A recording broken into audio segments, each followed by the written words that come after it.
Hello everyone, I am Akash Gaur. Start करते गए नया टॉपिक, थाई इन्फेक्शन। जांघों में जो खुजलियां होती है, रिंग वॉर्म या दांत की जो समस्या होती है, इनमें पूरा ट्रीटमेंट में आपको प्रिस्क्रिप्शन बताऊंगा। पहले इन्फेक्शन के बारे में थोड़ा सा समझा देता हूं, फिर मैं ये वीडियो बहुत छोटी रहेगी, डायरेक्टली इसके ट्रीटमेंट पे बात करेंगे। पर आम आदमी अपनी मर्जी से दवाइयां ना ले, इतना ध्यान रखिएगा, ठीक है। थाई इन्फेक्शन होता क्या है? It is common fungal infection in which itching and burning और टिंगलिंग इन थाई, यानी कि यह एक ऐसी समस्या है जिसमें संक्रमण है, जिसमें मरीज की जांघ में खुजली, जलन होना, बहुत ज़्यादा ऐसे लाल लाल हो जाएगा। साथ में कमर पे भी, इस साइड पे कमर पे भी देखने को मिलेगा, रेड हो जाता है, ईचिंग होने लगती है, ये सारी दिक्कतें होती है इसमें। In some people also seen ulcer on thigh skin, यानी कि कुछ लोगों में घाव बन जाते हैं, छाले हो जाते हैं, ऐसी समस्या भी देखने को मिल जाती है कुछ लोगों में, है ना। ज़्यादातर इतना सीरियस होने ही नहीं देना है, अगर थोड़ा होता है तो ट्रीटमेंट ले लेना होता है, ठीक है। तो छाले भी हो सकते हैं। This disease also called ringworm, mainly जो होती है रिंग वॉर्म के कारण इस बीमारी को रिंग वॉर्म कहा जाता है। गोल गोल से चट्टे पूरे फैल जाते हैं जांघों पे, पीठ पे, कमर पे, है ना, इस सब जगह देखने को मिल सकते हैं आपको। This infection can be spread on other body part, यानी कि देखो, अब अगर थाई में हुआ है, आप ईचिंग करके चेहरे पे करोगे, चेहरे पे भी हो जाएगा, वो पूरी बॉडी में स्प्रेड हो सकता है।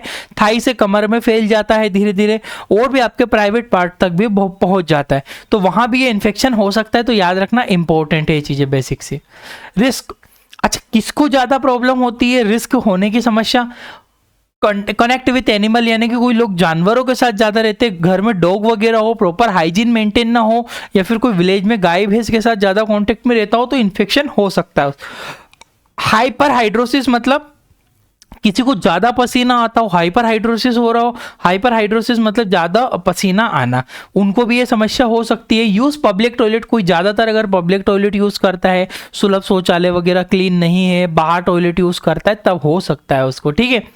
वीक इम्यूनिटी, सबसे ज्यादा तो इंपॉर्टेंट चीज है कि कमजोर, अगर आपकी इम्यूनिटी कमजोर है, आपको ये इन्फेक्शन हो सकता है।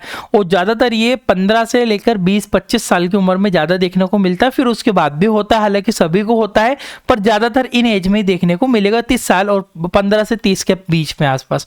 कनेक्ट विथ इन्फेक्शन, यदि कोई इन्फेक्शन है, इन्फेक्शन से कनेक्टेड हुआ हो या किसी से टच हुआ हो स्किन, तब भी ये ट्रांसफर हो सकता है।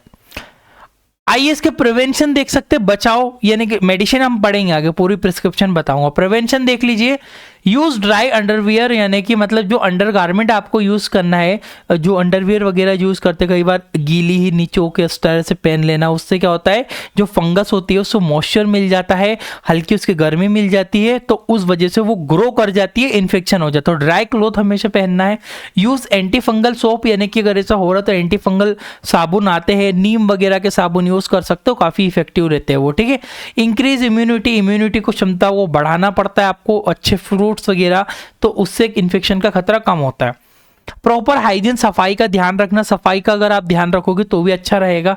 और प्रोटेक्ट फ्रॉम इन्फेक्शन, यानी कि संक्रमण से बचाव रखना है। इन्फेक्टेड अगर आपको पर्सन है तो थोड़ा सा डिस्टेंस मेंटेन करना है, प्रॉपरली उसको क्लीन करना है, हाइजीन को मेंटेन करना बहुत ज्यादा जरूरी है, प्रॉपर हाइजीन, सफाई रखना, ठीक है।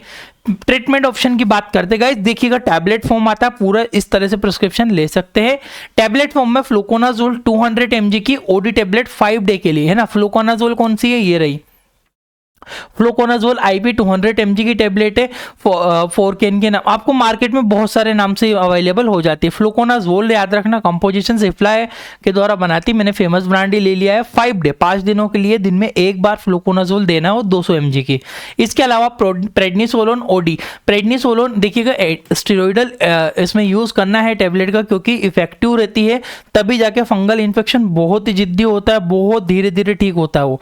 तो प्रेडनिसोलोन की 2.5 mg की ये मार्केट में आपको ओमनाकोटिल या फिर और भी कई नाम से मिल जाएगी। तो प्रेडनिसोलोन की टेबलेट आपको इस्तेमाल करना है, कितने 2.4 mg के आसपास की, 5 डे के लिए यूज करना होती है। क्रीम आती है, अब क्रीम आपको यूज कर सकते हो आप यहाँ पे ल्यूलिकोनाजोल, ल्यूलिकोनाजोल में काफ़ी अच्छा इफेक्ट आपको देखने को मिलता है। ल्यूलिफाइन के नाम से मिलती है, ये काफ़ी इफेक्टिव है ल्यूलिकोनाजोल क्रीम। ल्यूलिकोनाजोल के बाद जो एक आपको क्रीम प्रिस्क्राइब की जाती है, आप दिन में 3 से 4 बार फंगीविन के, ये मैं हमेशा प्रिस्क्राइब करता हूँ 10 से 12 दिन, और अगर आप चाहो तो 1 महीने तक भी फंगीविन यूज़ कर सकते हो। हिमालय के थ्रू बनती है, काफ़ी ज़्यादा, ये कस्ट है, बर्न है, वुंड है, घाव है, रेशेस है, माइनर स्किन इन्फेक्शन है, सब में काम करती है। हिमालयन के नाम से एंटीसेप्टिक क्रीम भी कहते हैं इसे। ये फंगी विन के नाम से आपको मिलती है। तो ये प्रेस्क्रिप्शन है जो आप माइंड में रखिएगा। फ्लूकोनाजोल टैबलेट लेना है, प्रेडनिसोलोन टैबलेट देना है, पेशेंट को फ्लूकोनाजोल देना है क्रीम फॉर्म में, और फंगी विन देना है। ल्यूलिकोनाजोल, फ्लूकोनाजोल और ल्यूलिकोनाजोल, ठीक है। ल्यूलिकोनाजोल क्रीम आती है, ठीक है। तो ये प्रिस्क्रिप्शन बनता है। डिटेल से सीखने के लिए एप्लीकेशन डाउनलोड कर लीजिए। ये कोर्स आप हमारा डिस्क्रिप्शन में लिंक है, बुक देते हैं हम पीडीएफ के रूप में, पूरा ऑनलाइन कोर्स है। डिस्क्रिप्शन कमेंट बॉक्स में लिंक, आप ये पढ़कर पूरा चेक कर सकते हो। Thank you for watching guys.